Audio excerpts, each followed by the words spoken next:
Hello, ഇന്നത്തെ മൂന്നാം ദിവസമാണ്. അപ്പം ഞങ്ങൾ 3 കളറിലുള്ള പൂവാണ് എടുത്തിരിക്കുന്നത്. അതായത് 3 തരത്തിലുള്ള പൂക്കൾ. ഈ 3 പൂക്കളാണ് ഞങ്ങളിന്ന് ഉപയോഗിക്കുന്നത്. അപ്പോൾ ഇന്ന് കൂടെ കുട്ടികളുണ്ട് കേട്ടോ. ഇന്ന് അവർക്ക് സ്കൂൾ അവധി ആയതുകൊണ്ട് കളർ വേണം. ഓക്കെ ഓക്കെ ഇവിടെ നോക്ക് കേട്ടോ, ഇതിനകത്തൊരു കളറ്. അപ്പോൾ എങ്ങനെയൊക്കെയാണ് അത്തം ഇടുന്നതെന്ന് കാണിച്ചു കൊടുക്കുകയാണ്. അപ്പോൾ അവരെയും കൂടെ ഇന്ന് കൂട്ടത്തിൽ കൂട്ടിയിട്ടുണ്ട്.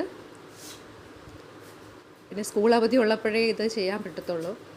അല്ലാത്തപ്പോൾ രാവിലെ അവർക്ക് 7:30 ആകുമ്പോൾ സ്കൂളിൽ പോകണം. അപ്പോൾ ഇന്നെന്തോ മഴ ആയതുകൊണ്ട് ഇന്നെന്തായാലും സ്കൂളിൽ അവധിയായിരുന്നു. ഞാൻ രാവിലെ നൈറ്റ് ഡ്യൂട്ടി വന്നു കഴിഞ്ഞപ്പോഴേക്കും രണ്ടും കിടന്ന് ഉറങ്ങുമായിരുന്നു. ഞാൻ വന്ന് ഉടനെ വിളിച്ച് എഴുന്നേൽപ്പിച്ചു. പിന്നെ വന്ന് കുളിച്ച് കഴിഞ്ഞിട്ട് വന്ന് അവരെയും കൂടെ കൂട്ടി അത്തം ഇട്ട് ഫസ്റ്റ് ഞങ്ങൾ പൂ പറിക്കാനായിട്ടാണ് പോയത്. ആദ്യം ഇവിടെ ഈ ശംഖുപുഷ്പം ഇവിടെ വീട്ടിൽ തന്നെ ഉള്ളതാണ്. നാട്ടിൽ നിന്ന് ഞാൻ അതിൻ്റെ വിത്ത് കൊണ്ടുവന്നായിരുന്നു 2 വർഷം മുന്നേ. ഇപ്പോൾ 2 വർഷം കൊണ്ട് അത് പൂവിടുന്നുണ്ട്. മുല്ലയുടെ പുറത്താണ് ഞങ്ങളത് പടർത്തി വിട്ടിരുന്നത്. ഇപ്പോൾ മുല്ലയാണെങ്കിൽ ഒട്ടും കാണാനില്ല. ശംഖുപുഷ്പം അങ്ങ് പടർന്ന് അങ്ങ് കയറി ഫുൾ അത് കവർ ചെയ്തിരിക്കുകയാണ്. പിന്നെ നന്ദ്യാർ വട്ടവും മൂന്നാമത്തെ പൂവ് കടലാസ് പൂവ് ബോഗൻവില്ല.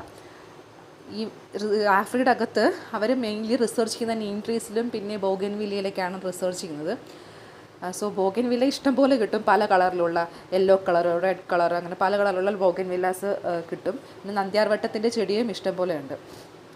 അങ്ങനെ പൂവുകളൊക്കെ പറിച്ചിട്ട് വന്നിട്ട് എങ്ങനെയാണ് ഇടേണ്ടതെന്നൊക്കെ പറഞ്ഞു കൊടുത്തു. ഇതിനകത്ത് ഞങ്ങൾ ശംഖുപുഷ്പം അതിനെ കുറച്ചൊന്ന് ചെറിയ ചെറിയ കഷ്ണങ്ങളാക്കിയിട്ടാണ് ഇട്ടിരിക്കുന്നത്.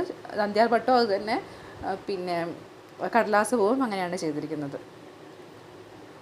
വളരെ ഇൻട്രസ്റ്റോടു കൂടിയാണ് അവർ അത്ത ഇടുന്നത്.